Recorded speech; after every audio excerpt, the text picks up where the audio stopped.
بسم اللہ الرحمن الرحیم۔ السلام علیکم ورحمۃ اللہ وبرکاتہ۔ روزے میں ہم بستری کرنا۔ ابتدائی اسلام میں افطاری کے بعد سے ہی روزہ شروع ہو جاتا تھا۔ حضرت عمر ابن خطاب رضی اللہ عنہ نے ایک شب کے دوران اپنی زوجہ سے قربت حاصل کی۔ بعد از قربت کے موصوفہ نے پوچھا، کیا افطاری کے فوری بعد روزہ شروع ہونے کا حکم منسوخ ہو گیا ہے؟ حضرت عمر ابن خطاب رضی اللہ عنہ نے فرمایا کہ حکم تو منسوخ نہیں ہوا۔ زوجہ محترمہ نے کہا، پھر تو حکم خدا کی خلاف ورزی ہو چکی ہے۔ آپ یہ سنتے ہی خوف خدا سے کانپتے ہوئے زار و قطار رونے لگے اور کہے جا رہے تھے، میں بھی ہلاک ہوا اور تجھے بھی ہلاکت میں ڈالا۔ ساری رات ذکر باری تعالی اور زاری میں گزر گئی، آنکھیں سوج گئی تھیں۔ صبح نہایت پریشانی کے عالم میں بارگاہ رحمت للعالمین احمد مجتبی محمد مصطفیٰ صلی اللہ علیہ وآلہ وسلم میں حاضر ہوئے۔ سید دو عالم صلی اللہ علیہ وآلہ وسلم نے جب آپ کی خستہ حالت دیکھی تو ارشاد فرمایا، عمر کیا بات ہے؟ آپ نے رات کا تمام ماجرا کہہ سنایا۔ آپ صلی اللہ علیہ وآلہ وسلم نے فرمایا، افسوس ہے، میں تو تمہارے پاس ہوں، تم میری زیارت اور معجزے سے مشرف ہوتے ہو، پھر بھی خوف خدا سے بے نیاز ہو۔ تمہیں ہر امر الہی پر پوری طرح عمل پیرا ہونا چاہیے۔ بشارت ان لوگوں کے لیے ہے جو میرے بعد آئیں گے، وہ میری زیارت سے مشرف بھی نہیں ہوں گے مگر وہ عمل کریں گے۔ آپ صلی اللہ علیہ وآلہ وسلم نے اس انداز سے خطاب فرمایا کہ جملہ حاضرین زار و قطار رونے لگے۔ مسجد میں ایک کوہرام سا مچ گیا تھا۔ صحابہ کرام کی زاری پر فضل باری ہوا۔ حضرت جبرائیل علیہ السلام حاضر خدمت ہوئے، پس ارشاد ہوا کہ آپ میرے بندوں سے کہہ دیجئے، بے شک میں تمہارے پاس ہوں۔ ماہ رمضان کی راتوں میں تمہیں بیویوں کے پاس حسب خواہش جانے کی اجازت ہے۔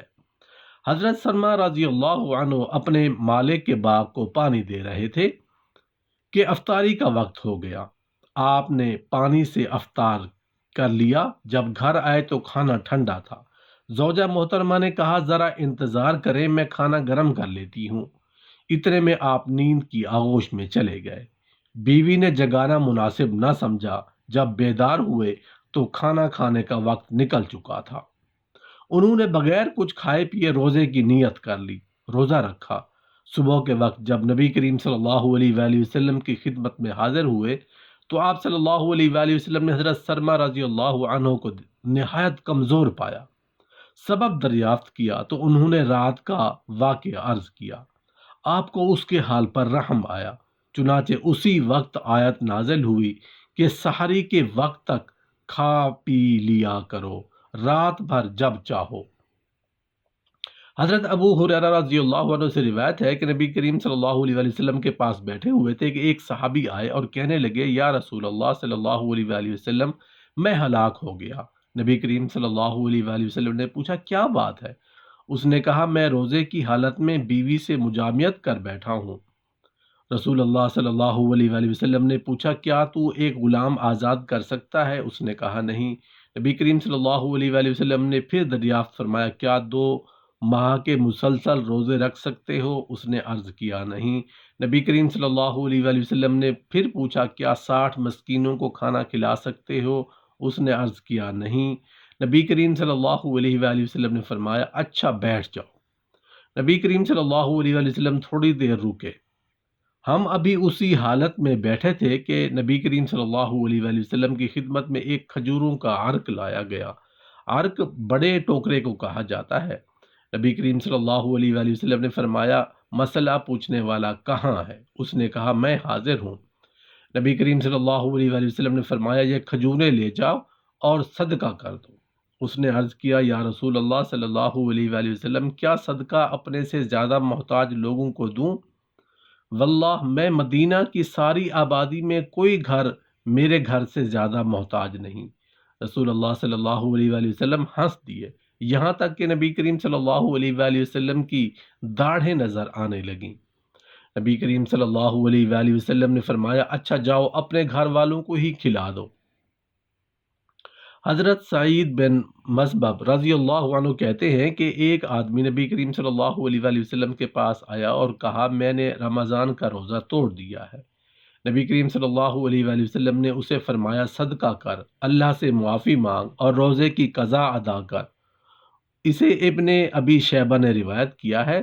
آج بھی اگر کوئی شخص ایسی صورتحال سے دوچار ہو اور تینوں کاموں سے کسی ایک کی بھی قدرت نہ رکھتا ہو تو اسے حسب استطاعت صدقہ کر دینا چاہیے، لیکن جب تینوں میں سے کسی ایک کام کی بھی استطاعت حاصل ہو جائے تو کفارہ ادا کرنا لازمی ہوگا۔ روزوں کی حکمتوں میں ایک اہم چیز یہ ہے کہ یہ ایک عبادت ہے۔ بندہ اس عبادت سے اپنے رب کا قرب حاصل کرتا ہے۔ وہ اپنی محبوب ترین چیزوں کو اس کی محبت کی خاطر چھوڑ دیتا ہے۔ انسان کا کھانا پینا اور نکاح وغیرہ محض اپنے رب کی رضا اور اس کی خوشنودی کے حصول کی خاطر چھوڑتا ہے۔ یہ چیزیں انسان کے ایثار کو ظاہر کرتی ہیں کہ وہ اپنے رب کی رضا کے لیے محبوب ترین چیزوں کو پس پشت ڈالتا اور آخرت کی زندگی کو دنیاوی زندگی پر ترجیح دیتا ہے۔ روزوں کی حکمتوں میں سے ایک حکمت یہ ہے کہ جب روزہ دار اپنے روزوں کے واجبات کے ساتھ ادا کرتا ہے تو وہ اس میں تقوی کی صفت پیدا کرتا ہے۔ اے لوگو جو ایمان لائے ہو، تمہارے اوپر روزے فرض کر دیے گئے جس طرح تم سے پہلے لوگوں پر فرض کیے گئے تھے، تاکہ تم میں تقوی کی صفت پیدا ہو جائے۔ روزہ رکھوانے میں اللہ تعالیٰ کی حکمت یہ بھی ہے کہ انسان متقی بن جائے۔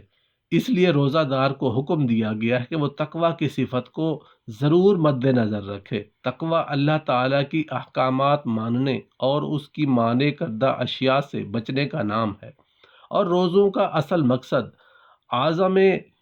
اعظم یہی تقوی ہے۔ یہ نہیں کہ روزے دار کو کھانا پینا چھڑوا کر اور بیوی سے دور کر کے اس کو اذیت میں ڈالا جائے۔ اللہ کے رسول صلی اللہ علیہ وسلم فرماتے ہیں جو شخص روزہ رکھ کر جھوٹ بولے، اس پر عمل کرنا ترک نہ کرے اور جہالت نہ چھوڑے تو اللہ تعالیٰ کو اس بات کی کوئی حاجت نہیں کہ وہ بھوکا پیاسا رہے۔ روزہ سراسر تربیت نفس نہیں تو اور کیا ہے؟ یہی وہ تربیت ہے جس کے اثرات آدمی کے اخلاق و کردار پر پڑتے ہیں، اور رمضان المبارک کے بعد بھی اس پر تربیت کے اثر باقی رہتے ہیں۔ رمضان المبارک کے روزوں کی ایک حکمت یہ بھی ہے کہ امیر آدمی کو اللہ کے انعامات اور فضل و کرم کا احساس ہوتا ہے۔ وہ اس عظیم نعمت کو پہچانتا ہے کہ کس طرح اللہ نے اس پر اپنی نعمتوں کے دروازے کھولے ہوئے ہیں۔